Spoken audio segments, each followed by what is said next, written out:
কি বলেন তো? তো শহীদ হয় কোথায়? জিহাদের ময়দানে। হ্যাঁ, শাহাদাত। শাহাদাত নিয়ত আসেনি সবার? শহীদ হওয়ার নিয়ত রাখবেন। এই এলাকা থেকে যদি নিয়ত করেন শহীদ হওয়ার, এই এলাকার নাম হলো নয়াপাড়া, আশুলিয়া, হ্যাঁ, সাভার, ঢাকা। আপনি এই নয়াপাড়া থেকে নিয়ত করছেন, আল্লাহ আপনি যদি কখনো শহীদ হওয়ার সুযোগ করে দেন, আমি শহীদ হব আল্লাহ, এরকম পাক্কা নিয়ত করছেন। সহিহ মুসলিমের বর্ণনা 1909 নম্বর হাদিস, 1909।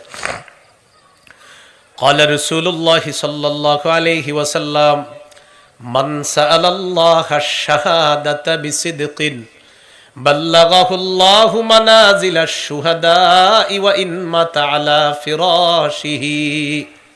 কোন ব্যক্তি যদি দিল থেকে শহীদ হওয়ার নিয়ত করে, সে যদি তার ঘরেও মারা যায়, আল্লাহ তাকে শহীদদের মর্যাদায় পৌঁছায় দিবে। আপনি দিল থেকে নিয়ত করছেন, আপনি আপনার ঘরের বিছানায় মারা গেল, আল্লাহ আপনাকে শাহাদাতের